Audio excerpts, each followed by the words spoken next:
I end up comparing నా సిచ్యువేషన్ని దాంతో కంపేర్ చేసుకుంటాను. And I was going through a lot mentally, physically. 31st is like one ట్రామటైజింగ్ day. అంటే ఆ hurdle cross చేసేయాలి నేను. ఎన్టీ స్కాన్ అనే హర్డిల్. ఎన్టీ స్కాన్ ఇచ్చేసాను బేబీని. ఎన్టీ స్కాన్ టైంలో I saw the heart beat and all. I was happy, satisfied. So ఇవన్నీ కొంచెం it was really traumatizing for me. అందరికీ నమస్కారం. Welcome to my Telugu channel Sameerasri vlogs Telugu. Right guys, title thumbnail అంతా చూస్తారు కదా. ఇవాళ ఎన్టీ స్కాన్ ఉంది. బట్ బిఫోర్ దాట్ ఈ బెడ్ మీద ఉన్న మెస్ చూపిస్తాను ఒక్క నిమిషం. సో ఈ బుక్స్ కానివ్వండి, ఈ టాయ్స్ కానివ్వండి, ఫస్ట్ అయితే మనం ఇదంతా శుభ్రం చేసేయాలి. బికాజ్ మా అర్హాన్కి లేచిన వెంటనే బుక్స్ రీడింగ్ ఆర్ ప్లేయింగ్ అదంతా అలవాటు ఉంది. సో ఫస్ట్ అయితే ఇది క్లీన్ చేసేద్దాము. అంటే మేము లేచింది కొంచెం లేట్గానే లేచాము. అండ్ ఇప్పుడు ఎన్టీ స్కాన్కి వెళ్ళాలి. ఇంట్లో ఎవరు లేరు. అంటే మా అత్తగారు, తబస్సుమ్ అండ్ ప్రిన్స్ వీళ్ళందరూ సింగపూర్కి బయలుదేరారు. ఆ సింగపూర్ వ్లాగ్స్ అవన్నీ కూడా మా అత్తగారు ఛానల్లో ఉందన్నమాట.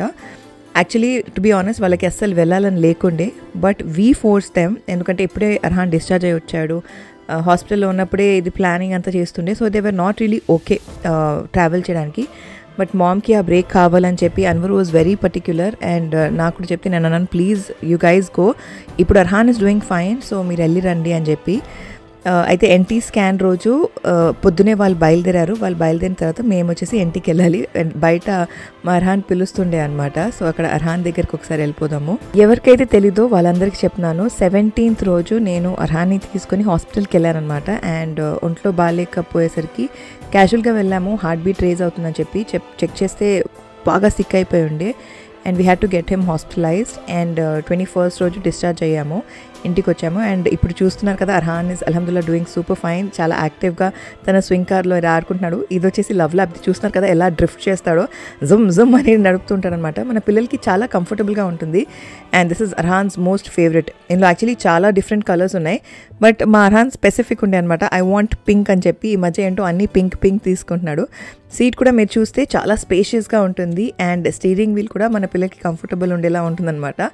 అర్హాన్ అయితే చక్కగా ఎంజాయ్ చేస్తాడు. And LuvLap, you guys know, one of my most trusted brands. Arhan చిన్నగా ఉన్నప్పటి నుంచి వాళ్ళ ప్రోడక్ట్స్ అన్నీ వాడుతున్నాను. ఇలా చక్కగా మన పిల్లలు స్వింగ్ చేసుకోవచ్చు. మా అర్హాన్ ఇలా స్వింగ్ కూడా చేస్తాడు. అండ్ ఇలా కాళ్ళతో ఇలా చూడండి ఎలా పుష్ చేసి ఇలా ఆడుకుంటూ ఉంటాడనమాట. అండ్ మెయిన్లీ నేనేమైనా పని చేస్తున్నాను అండ్ ఇంట్లో మేమే ఉన్నామంటే తను చక్కగా అటు ఇటు స్వింగ్ కార్ నడుపుతుంటాడు. And I also get to do my work అనమాట. So something which I really love. And మా అర్హాన్కి అయితే చాలా చాలా ఇష్టం. చాలా ఎంగేజింగ్గా పెడుతుంది మన పిల్లల్ని. వాళ్ళ ఫైన్ గ్రాస్ మోటార్ స్కిల్స్ ఇవన్నీ కూడా డెవలప్ చేయడానికి హెల్ప్ చేస్తుంది అనమాట. So I would highly recommend. అయితే దీని డీటెయిల్స్ ఒకసారి చూపించేస్తాను. ఈ స్టీరింగ్ వీల్ అండ్ ఇది మీరు చూస్తే front wheel and middle wheel కూడా ఉంటుంది. వెనకాల మధ్యలో ఏదైతే పెద్ద వీల్స్ ఉన్నాయో అది వచ్చేసి మిడిల్ వీల్స్ అనమాట. మన పిల్లలు స్వింగ్ చేయడానికి అలా టర్న్ చేయడానికి చాలా కంఫర్టబుల్గా ఉంటుంది. అండ్ దీంట్లో మనకి రేర్ వీల్ కూడా చాలా పెద్దగా వస్తాయన్నమాట. అండ్ ఇది చూస్తున్నారు కదా, ఇది వచ్చేసి non slip foot placement. So మన పిల్లలకి స్లిప్ అవ్వకుండా ఉంటుంది. These are the rear wheels. చాలా ఈజీగా గ్లైడ్ అయిపోతుంది. అండ్ స్పేషియస్ సీట్ ఉంటుంది. ఇది మనకి అమెజాన్లో అవైలబుల్ ఉంది. దాని లింక్ కింద డిస్క్రిప్షన్లో ప్రొవైడ్ చేస్తాను. వెరీ క్విక్లీ, అంటే 1 డేలో వచ్చేస్తుంది. And pretty inexpensive. ప్రోడక్ట్ కింద డిస్క్రిప్షన్లో ట్యాగ్ చేస్తాను, తప్పకుండా వెళ్ళి చెక్అవుట్ చేయండి. ఇప్పుడైతే మేము క్విక్గా రెడీ అయిపోవాలి, నేను Arhan, to go to the NT scan. Ready అయితే అయిపోయాము, బయలుదేరిపోయాము. బట్ లోపల ఒక రకమైన ఫియర్. బికాజ్ లాస్ట్ టైం ఏదైతే జరిగిందో, though I look very excited. ఆ ఫియర్ ఏదైతే ఉందో that was killing me from the inside. Because last time జరిగిన సిచ్యువేషన్ అదంతా కూడా I didn't want to face. అదంతా మళ్ళీ అవ్వకూడదు అన్న ఒక హోప్తో అది కంటిన్యూస్గా ప్రే చేస్తూ, అస్తగ్ఫిర్ చేస్తూ I was all the time praying. And I was only seeking help అలా దగ్గర. అండ్ మా అర్హాన్ని నార్మల్గా ఇలా తీసుకెళ్ళినప్పుడు ఎంటర్టైన్ చేయడానికి తన బుక్, పెన్ ఇలా ఇవన్నీ బికాజ్ ఎన్టీ స్కాన్ సమ్టైమ్స్ క్విక్గా అయిపోతుంది, ఒక్కొక్కప్పుడు కొంచెం లేట్ కూడా అవుతుంది డిపెండింగ్ ఆన్ మన బేబీస్ పొజిషన్. అండ్ ఎన్టీ స్కాన్లో ఏంటంటే మనకి బేబీలో ఏమైనా అబ్నార్మాలిటీస్ ఉన్నా, డౌన్ సిండ్రోమ్ ఉన్నా, ఇలాంటివన్నీ రిస్క్ ఫ్యాక్టర్స్ అన్నీ కూడా మనకు తెలుస్తాయి. సో ఇది one of the major scans. మన బేబీ 12 weeks అయిన వెంటనే చేస్తారనమాట. సో ఈరోజు 12 weeks 3 days. లాస్ట్ ఇయర్ కూడా అదే టైంలో, అంటే 2023లో కూడా 12 weeks అయిన తర్వాతే వెళ్ళాము. And I discovered something which was a nightmare. So ఈసారి అలా ఏం జరగదని చెప్పి పాజిటివ్ హోప్తో పాజిటివ్గా వెళ్ళామన్నమాట. And we were waiting for our turn. And అల్హమ్దుల్లా బిఫోర్ టైం వెళ్ళిపోయాము and we were the first ones స్కాన్కి. ఒక పక్కన నర్వస్, ఇంకో పక్కన I was excited because Arhaan ఎప్పుడైతే హాస్పిటలైజ్ ఉండేనో తనని ఫుల్ టైం ఎత్తుకొనే ఉండే అనమాట.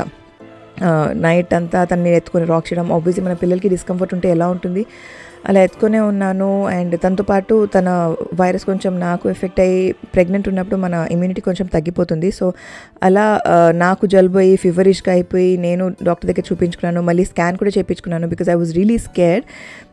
బేబీ ఎలా ఉంది, ఇప్పుడు కపుల్ ఆఫ్ డేస్లో నాకు ఎన్టీ స్కాన్ ఉంది and I was NT scan అనే హర్డల్ క్రాస్ చేసేయాలి, అంత బాగుందా లేదా అని చెప్పి ఒకసారి చెక్ చేసుకుందామని చెప్పి అక్కడ కూడా స్కాన్ చేయించుకున్నాను.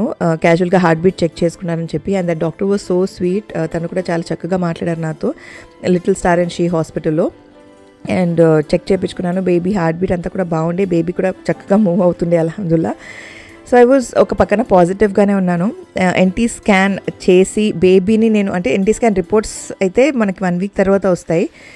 బ్లడ్ శాంపిల్స్, యూరిన్ శాంపిల్స్, మన scan, baby head circumference, pine ఉందా అదంతా కూడా చెక్ చేసుకొని వాళ్ళు ఆ తర్వాత ఇవన్నీ క్యాలిక్యులేట్ చేసి 1 వీక్ తీసుకుంటారు రిపోర్ట్స్ రావడానికి. బట్ స్కాన్లో I will get to see the baby's heart beat అదంతా కూడా ఐ వాజ్ రియలీ ఎక్సైటెడ్. అంత బాగుండాలనే ప్రే చేస్తూ కూర్చున్నాను అనమాట. దో ఇక్కడ you get to see that I'm talking వీళ్ళతో అదంతా అయినా కూడా ఒక పక్కన కంటిన్యూస్గా ప్రే చేస్తూనే ఉన్నాను. అండ్ స్కాన్ అయితే చేసుకున్నాను, అల్హమ్దుల్లా ఎవ్రీథింగ్ వాజ్ ఫైన్. ఆ తర్వాత బ్లడ్ శాంపిల్స్ ఇవ్వాలి. స్కాన్ రూమ్లో we're not allowed to record, అంటే స్క్రీన్ రికార్డ్ చేయకూడదు, బట్ దెన్ మన వాళ్ళని మనం రికార్డ్ చేసుకోవచ్చు. అలానే నేను ఫస్ట్ స్కాన్ అప్పుడు అన్వర్ జాన్ని అర్హాన్ రికార్డ్ చేశాను. ఈసారి ఐ వాజ్ నర్వస్ కాబట్టి అసలు ఏది రికార్డ్ చేయలేకపోయాను. ఫోన్ కూడా పక్కన వాళ్ళకి ఇచ్చేసాను అనమాట, అన్వర్ జాన్కి ఇచ్చేసాను. అండ్ బ్లడ్ టెస్ట్ మీరు నా ప్రీవియస్ వీడియోస్ ఏమైనా చూస్తే ఒక రేంజ్లో అంటే విపరీతంగా ఏడ్ చేస్తాను, తమాషా చేస్తాను. బట్ అర్హాన్ నా ముందు ఉంటే మాత్రం అదేంటో తెలియని ధైర్యం. తన ముందు నేను వీక్గా కనిపించకూడదు, I should not look weak. అంటే ఇట్స్ ఓకే, మనం ఏడవడం నార్మల్, వీక్గా ఉండడం నార్మల్, అదంతా మన పిల్లలకి నేర్పించాలి. But at the same time my mom knows everything. మా మమ్మీకి అన్నీ తెలుసు, మా మమ్మీ గ్రేట్, మా మమ్మీ తురుమ్ అనేది మా పిల్లల హెడ్లో ఉంటుంది కదా. చిన్నప్పుడు నేను అలానే అనుకునేదాన్ని మా మమ్మీ గురించి, అండ్ ఇప్పటికీ అదే అనుకుంటాను. మా మమ్మీ తర్వాత ఎవరైనా మా మమ్మీ తురుమ్. సో ఆ ఫీలింగ్ మా అర్హాన్ హెడ్లోంచి ఎప్పుడు వెళ్ళకూడదు. So I always try my best to be strong. And మన పిల్లలు ఏంటంటే వాళ్ళ ఫాదర్ని చూసి అన్నీ నేర్చుకుంటారు, అది గుడ్ అయినా బ్యాడ్ అయినా. సో ఇక్కడ అన్వర్ జాన్ నా బ్యాగ్ తీసుకుంటే నేను కూడా హెల్ప్ చేస్తానని చెప్పి టిఫిన్ బ్యాగ్ మా అర్హాన్ ఎత్తుకున్నాను అనమాట. So we have to be very careful. Good అయినా బ్యాడ్ అయినా ఫస్ట్ వాళ్ళ నాన్న దగ్గరే వాళ్ళు నేర్చుకుంటారు. సో మీరు గుడ్ చేస్తే వాళ్ళు గుడ్ చేస్తారు, వాళ్ళ బ్యాడ్గా బిహేవ్ చేస్తే that is kind of learn from you only. అది మనం అర్థం చేసుకోవాలన్నమాట. బికాజ్ ఈ ఏజ్లో మన పిల్లలకి మిర్రర్ న్యూరాన్స్ అనేవి చాలా ఉంటాయి. సో మన పిల్లలు ఏది చేసినా మనల్ని చూసే నేర్చుకుంటారు. మెయిన్లీ వాళ్ళ ఫాదర్ 3 years ప్లస్ అయితే బాయ్స్కి వాళ్ళ father will be like a figure, example అనమాట. సో వాళ్ళని చూసే నేర్చుకుంటారు. స్కాన్ అయిపోయిన తర్వాత మేము లగేజ్ అంతా మీరు చూస్తుంటే వెనకాల మా అర్హాన్ టాయ్ బాక్సెస్ అవన్నీ ఉన్నాయి డిక్కీలో, అవి తీసుకుని మా మమ్మీ వాళ్ళ ఇంటికి బయలుదేరిపోయాము. బికాజ్ అక్కడ మా ఇంట్లో ఎవరు లేరు, మా అత్తగారు వాళ్ళందరూ సింగపూర్ వెకేషన్కి వెళ్ళారు కాబట్టి. దీని తర్వాత 1 week లేటర్ అంటే 23rd స్కాన్ ఇస్తే ఇది 30th నైట్ రోజు నాకు నా రిపోర్ట్స్ మెయిల్ చెక్ చేశాను అనమాట. అంటే వర్క్ చేస్తున్నాను కూర్చొని, నైట్ టైమే కూర్చొని ఇలా మెయిల్స్ చెక్ చేస్తూ ఉంటాను. సాయంత్రం వచ్చింది, నేను చూసుకోలేదు బికాజ్ అర్హాన్ ఉన్నప్పుడు ఫోన్ వాడను. మెయిల్ వచ్చిన వెంటనే నాకైతే లిటరల్గా తల మీదకి ఏమంటారు ప్రపంచం ఆగిపోయినట్టు అనిపించింది. The moment I saw the reports. అది ఎందుకు అలా అనిపించింది ఏంటనేది నేను రేపు మార్నింగ్ మా డాక్టర్తో మాట్లాడిన తర్వాత మీ అందరితో కూర్చొని మాట్లాడతాను. సో వీడియో అయితే ఎండ్ వరకు చూడండి. These are like the reports. అంటే ఎందుకు ఇలా అయ్యింది, ఎందుకు రిపోర్ట్స్ ఇలా వచ్చాయని చెప్పి ఒక షాక్లో ఉన్నానన్నమాట. వెంటనే డాక్టర్తో మాట్లాడాలి, డాక్టర్ని కలిసేయాలి అన్న ఫీలింగ్ వచ్చేసింది. But it was very late. I think night 10-11 ఆ టైంకి చెక్ చేశాను. అందరూ ఇంట్లో పడుకున్నాక నేను కూర్చొని వర్క్ చేస్తున్నప్పుడు ఆ టైంలో చెక్ చేశాను. సో ఏం అర్థం కాలేదు, ఏంటి రిపోర్ట్స్ ఇలా ఉన్నాయి. అర్హాన్ రిపోర్ట్స్ చూసుకొని క్రాస్ చెక్ చేసుకుంటున్నాను, ఆ మెయిల్ ఓపెన్ చేస్తున్నాను, ఈ మెయిల్ ఓపెన్ చేస్తున్నాను, ఎందుకు ఇలా ఉంది, అదే స్ట్రెస్లో ఉన్నానన్నమాట. So yeah, these are the reports. Anyway ఇప్పుడు డాక్టర్తో మాట్లాడిన తర్వాత మిమ్మల్ని కలుస్తా. బేసిక్గా నిన్న ఈవినింగ్ నాకు మెయిల్ వచ్చింది. అండ్ బై ద టైం నేను చెక్ చేశాను, ఇట్ వాజ్ ఆల్రెడీ నైట్. అంటే లేట్ నైట్ కూర్చొని వర్క్ చేస్తున్నప్పుడు నేను నా మెయిల్ చూశాను. అండ్ చూసిన వెంటనే నాకేం అర్థం కాలేదు. బికాజ్ నాకు అంటే ఫస్ట్ థింగ్ మైండ్లో వచ్చేది నా ప్రీవియస్ ప్రెగ్నెన్సీస్, అర్హాన్ టైంలో ఏం జరిగింది, అర్హాన్ తర్వాత ఏం జరిగింది అని ఐ ఎండ్ అప్ కంపేరింగ్ నా సిచ్యువేషన్ని దాంతో కంపేర్ చేసుకుంటాను. ప్లస్ ఈ ఎన్టీ స్కాన్ అయ్యే ముందు నేను చెప్పాను కదా, అప్పుడే అర్హాన్ హాస్పిటల్లో అడ్మిట్ అవ్వడం, నేను ఫుల్ టైం అర్హాన్ని ఎత్తుకొని ఉండడం, దెన్ తన discharge process, and I was going through a lot mentally, physically. In fact అర్హాన్ని అడ్మిట్ చేసినప్పుడు అది little star and she hospital అనమాట.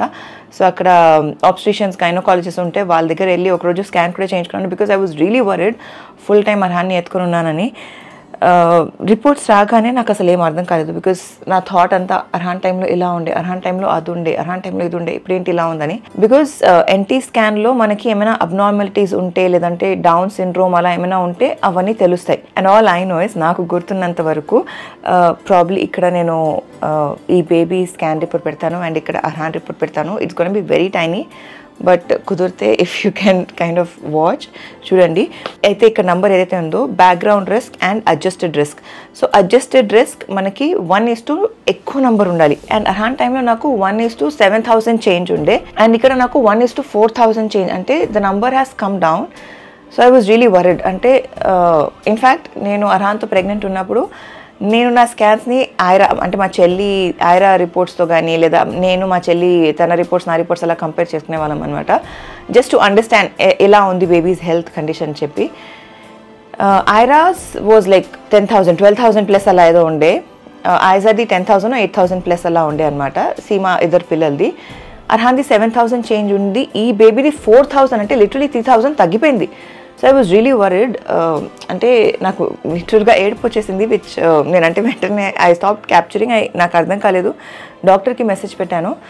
అండ్ వాళ్ళ మార్నింగ్ డాక్టర్ నాకు రిప్లై చేశారు that reports are normal Sameera, everything is fine. So బేసిక్గా ఈ నంబర్ ఎందుకు తగ్గుతూ వచ్చిందంటే, సీమా ఐరాతో ప్రెగ్నెంట్ ఉన్నప్పుడు షీ వాజ్ వెరీ యంగ్, ఐజా టైంకి షీ వాజ్ 1 year older. అయితే నేను when I was pregnant with Arhan, I was 33 years old, and ఇప్పుడు ఐఎమ్ 36 years old. సో డెఫినెట్గా 3 years ప్లస్ అయింది కాబట్టి దట్స్ హౌ ప్రాబ్లీ 3,000 మైనస్ అవుతూ వచ్చింది. It also counts the age factor. So మన blood test తీసుకుని మన ఏజ్, అండ్ ఆల్సో మా మదర్ సైడ్లో ఎవరైనా డయాబెటిక్ ఉన్నారా, నేను డయాబెటిక్ ఉన్నానా, అలాంటివన్నీ తీసుకొని దే కైండ్ ఆఫ్ క్యాల్కులేట్, అప్పుడు ఈ రిపోర్ట్స్ తీసుకొస్తారనమాట. సో అల్హమ్దుల్లా everything is fine. Just in case ఒకవేళ మీకు ఈ రిపోర్ట్ ఏదైతే ఉందో, if you want me to read it out for you, నేను ఒకసారి క్విక్గా ఒకటి అంటే అలా చెప్పేస్తానమాట. Fetal, you can also see the screenshot ఇక్కడ.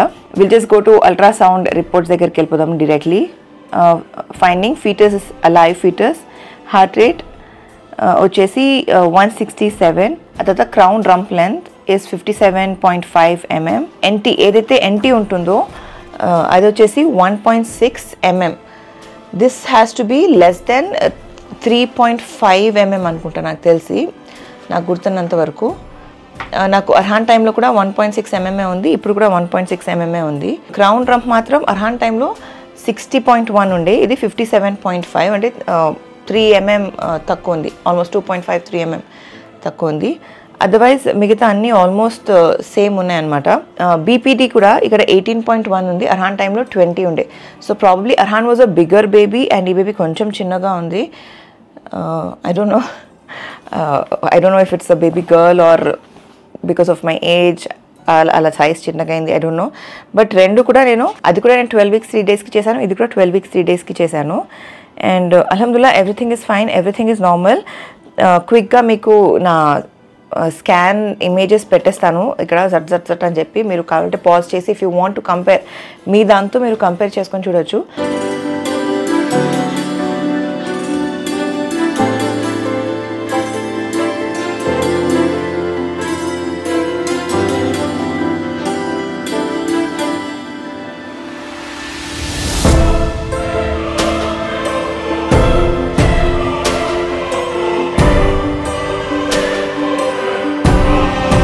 So now that you guys have seen, ఒకటి చెప్పాలి ఏంటంటే, నేను ఎలాగైతే నా ప్రీవియస్ స్కాన్స్కి రిలేట్ చేసుకొని, అంటే అర్హాన్ టైంలో కంపేర్ చేసుకోవడం కానివ్వండి, ఆర్ ఈ అర్హాన్ తర్వాత నాకు జరిగిన ఇన్సిడెంట్ని కంపేర్ చేసుకుని ప్రతిసారి ఎలాగైతే ప్యానిక్ అవుతున్నానో, the one thing that I understood is ప్రతి ప్రెగ్నెన్సీ ఈజ్ డిఫరెంట్. ప్రతి ఒక్క లేడీ వాళ్ళ ప్రెగ్నెన్సీ జర్నీ డిఫరెంట్ ఉంటుంది. అండ్ నన్నే చూసుకుంటే నా ప్రతి ప్రెగ్నెన్సీ జర్నీ కూడా డిఫరెంట్గా ఉంటుంది. బిఫోర్ అర్హాన్ జరిగింది కానివ్వండి, అర్హాన్ టైంలో జరిగింది కానివ్వండి, ఆఫ్టర్ అర్హాన్ జరిగింది కానివ్వండి, everything is gonna be different. And ఈ pregnancy is totally different. So మనకి తెలియకుండా మనం బ్యాక్ ఆఫ్ ది హెడ్ ఒకరి రిపోర్ట్స్తో కానీ మన ప్రీవియస్ రిపోర్ట్స్తో కానీ మనం కంపేర్ చేసుకుంటుంటాము. We should try our best. ఒక ఐడియా కోసం, అంటే అర్థం చేసుకోవడానికి you can probably compare, but తనకు అలా ఉంది ఆర్ నా ప్రీవియస్ టైంలో అలా ఉండే ఇప్పుడు ఇలా లేదు అని చెప్పి కంపేర్ చేసుకొని మనం ఎక్కువ స్ట్రెస్ తీసుకోవడం మంచిది కాదు. That's what I understood. And అదే మా డాక్టర్ కూడా చెప్పారు నేను వెళ్ళి కలిసినప్పుడు కూడా, Sameera every persons pregnancy is different. అదే కాకుండా ఎవ్రీ ప్రెగ్నెన్సీ ఈజ్ డిఫరెంట్. నీ ప్రెగ్నెన్సీ కూడా నీ ప్రీవియస్ ప్రెగ్నెన్సీతో డిఫరెంట్ ఉంటుంది. సో నీకు రీసెంట్గా జరిగిన ఇన్సిడెంట్తో నువ్వు ప్రతిసారి కంపేర్ చేసుకోకు. ద మెయిన్ ఫియర్ ఏముండే అంటే, నాకు last year 30th December 31st December 1st జనవరి జరిగిన ఆ టైంలోనే ఎన్టీ స్కాన్ సేమ్ అదే టైంలో నాకు ఎన్టీ స్కాన్ ఉండే. ఎన్టీ స్కాన్కి వెళ్ళాను ఆన్ 23rd డిసెంబర్. నా రిపోర్ట్ వచ్చేసరికి 1 వీక్ అయింది. 30th రిపోర్ట్స్ వచ్చాయి. 31st రోజే మా డాక్టర్తో మాట్లాడాను. 31st is like one ట్రామటైజింగ్ day. అంటే ఆ హర్డిల్ క్రాస్ చేసేయాలి నేను, ఎన్టీ స్కాన్ అనే హర్డిల్. అంటే 8 weeks 2 days హర్డిల్ క్రాస్ చేసేసాను. ఆ బేబీస్ డూయింగ్ హెల్దీ 8 weeks 4 daysకే నేను స్కాన్ చేయించుకున్నాను, విచ్ ఇస్ లైక్ గుడ్ అని చెప్పి వన్ హర్డిల్ అయిపోయింది. రెండో hurdle was NT scan. NT scan ఇచ్చేసాను బేబీని. ఎన్టీ స్కాన్ టైంలో I saw the heart beat and all. I was happy, satisfy. ఇప్పుడు ఎన్టీ స్కాన్ రిపోర్ట్స్ రావాలి అని చెప్పి ఒక ఫియర్ ఉండే. ఎన్టీ స్కాన్ రిపోర్ట్స్ మళ్ళీ నాకు 30th డిసెంబర్కి రావడం, నేను డాక్టర్తో 31st డిసెంబర్కే మాట్లాడడం. సో ఇవన్నీ కొంచెం it was really traumatising for me. But then అల్హమ్దుల్లా ఎంత మనం పాజిటివ్గా ఉండి, ఎంత మనం you know we let go of things and try to be as positive as possible, మనకంతా మంచి జరుగుతుంది. ఇదే నేను ఓవర్ పీరియడ్ నేర్చుకున్నాను అండ్ మీ అందరు కూడా చెప్పదలుచుకుంటున్నాను. ఎక్కువ స్ట్రెస్ తీసుకోకండి, enjoy your journey. That's what నేను అర్హాన్ టైంలో నా జర్నీని ఫుల్గా ఎంజాయ్ చేశాను. జస్ట్ బికాస్ పాస్ట్లో కొన్ని బిటర్ ఎక్స్పీరియన్సెస్ అయ్యాయి అని చెప్పి I don't want to get stuck there. ఎంత చెప్పినా అది ఉంటుంది మన హెడ్లో, మన మైండ్లో. బట్ మీ అందరు కూడా ఒకవేళ ఇలా జరిగింది, ట్రై టు బీ పాజిటివ్. పాస్ట్ని అలా వదిలేసి నాలాగా స్ట్రెస్ తీసుకోకండి. I'm trying my best to move on. ఇన్షాల్లా ఆఖిరా తర్వాత will meet. I hope it was informative. ఎలాంటి డౌట్స్ ఉన్నా, ఎలాంటి క్వైరీస్ ఉన్నా please let me know in the comments. నాకు తెలిసింది, నాకు ఉన్న informations I will share. Because Arhaan టైంలోనే కాదు, ఆఫ్టర్ అర్హాన్, ఇప్పుడు కానీ ఎప్పుడైనా సరే ఐవ్ లర్న్డ్ అ లాట్. చాలా నేర్చుకున్నాను, చాలా నన్ను నేను ఎడ్యుకేట్ చేసుకోవడానికి ట్రై చేశాను. అదే కాకుండా ఒక ప్రొఫెషనల్ హెల్ప్తో, అంటే మా డాక్టర్తో మాట్లాడి I will try and give you the professional advice only. నేనేదో నాకు తోచింది కాకుండా. మీకు ఎలాంటి డౌట్స్ ఉన్నా please do let me know in the comments. I would be more than glad. నేను కామెంట్స్లో రిప్లై చేయకపోయినా కామెంట్స్ అన్నీ చదివి ఒక వీడియో చేసైనా మీ అందరికీ పోస్ట్ చేస్తాను. So please do leave a comment. ఎలాంటి డౌట్స్ ఉన్నా, ఎలాంటి క్వైరీస్ ఉన్నా. నెక్స్ట్ వచ్చేసి నాకు సర్విక్స్ లెన్స్ స్కాన్ ఉంది. ఆ స్కాన్కి వెళ్ళినప్పుడు I will vlog that, so that అది కూడా మీకు అర్థమవుతుంది ఏంటనేది. సో ఈ వీడియోని ఇక్కడితో ఎండ్ చేసేసి మరొకసారి కొత్త వీడియోతో మేము ముందుకు వస్తాను. అప్పటి వరకు సెలవు. నేను మీ సమీరా షరీఫ్. Bye guys.